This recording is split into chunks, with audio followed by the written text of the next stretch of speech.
Question number 176. Select the correct statement with respect to cardiac cycle. And the very first option given is increase in arterial pressure causes closure of atrioventricular valves.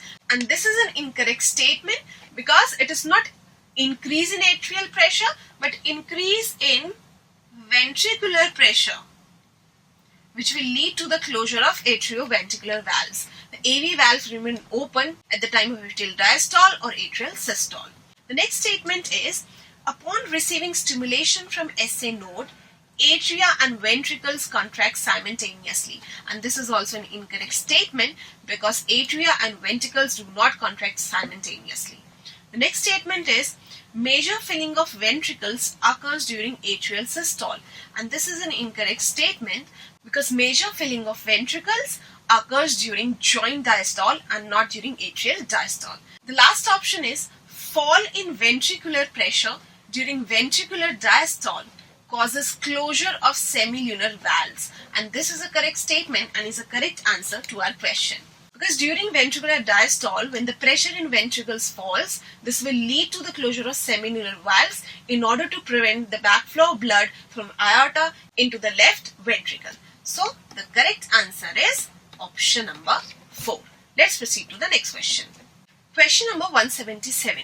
Which of the following cases of blood transfusion will not lead to clumping of RBCs? And clumping of RBCs will occur when there is antigen and antibody interactions between donor and receptor's blood group. The very first option given is donor is A positive and acceptor is O positive. And we know that if donor is A and acceptor is O, then the antigens present on the RBCs of blood group A will agglutinate or form clumps when it interacts with the antibodies in the plasma of acceptor with blood group O. So this will lead to agglutination, so this cannot be a correct answer. Our next option is B positive donor and B negative acceptor.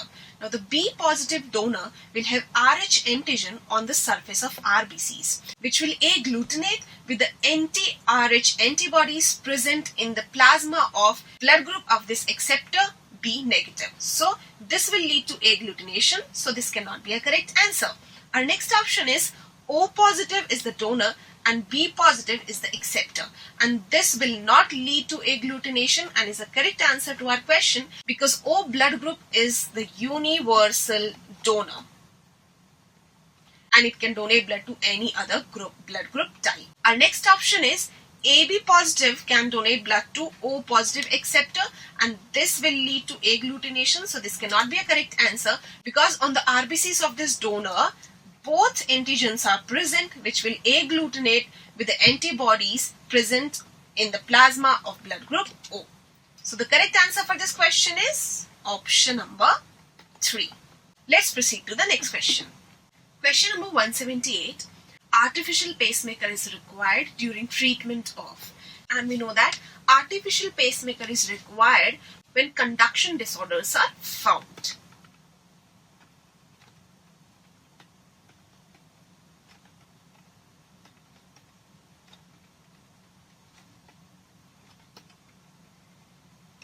Such as in case of cardiac arrhythmia, and so artificial pacemaker is useful in the treatment of cardiac arrhythmia. So option number 3 is the correct answer. Let's discuss other options also. The very first option given is CAD, that is coronary artery disease, and these are the diseases which are caused due to the deposition of fat, calcium, cholesterol and fibrous tissues in the arteries which are supplying to the heart musculature. So the CAD won't lead to any conduction disorder, so this cannot be a correct answer.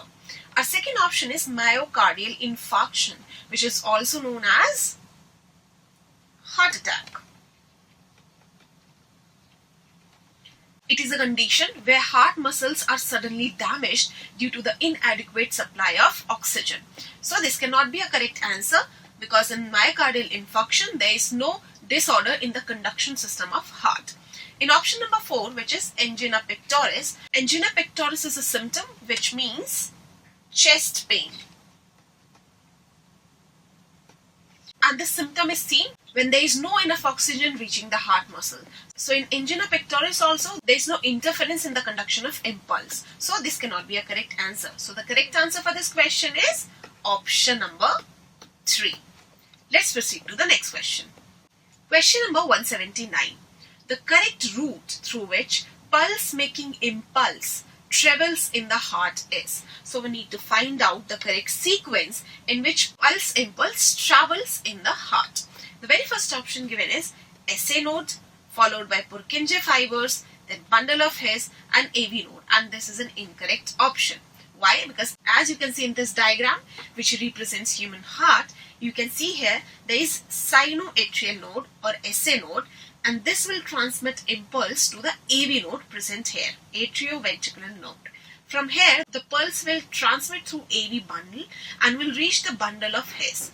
This bundle of His then diverges into two branches, left and right bundles, from where Purkinje fiber arises, which will conduct the impulse to the entire ventricular musculature. So the correct sequence would be from SA node to AV node, AV bundle to bundle of His, then to left and right bundles, followed by Purkinje fibers, which will spread this impulse to the entire ventricular vasculature. So the correct answer for this question would be option number 2, where SA node will conduct the impulse to AV node, followed by bundle of His, and then to Purkinje fiber. So this is a correct option.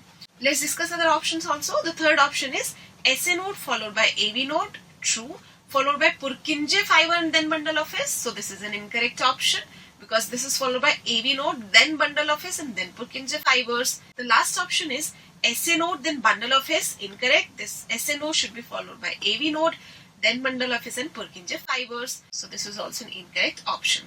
So the correct answer for this question is option number 2. Let's discuss our next question. Question number 180. Angiotensin II is responsible for all of the following except. Now we'll first discuss that angiotensinogen from liver is released into the bloodstream, and renin from JG cells is released when there is fall in GFR or fall in blood pressure or when there is increase in osmolarity, and this will convert this angiotensinogen into angiotensin 1.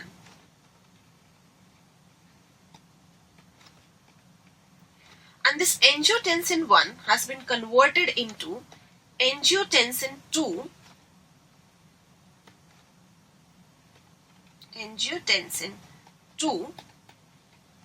in the presence of angiotensin converting enzyme, which has been released by lung capillaries. And it is this angiotensin 2 now which will perform what?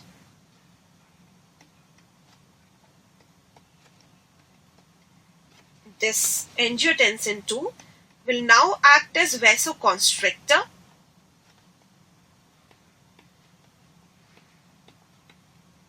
as well as it will increase the heart rate. And both these conditions will lead to what? This will lead to increase in blood pressure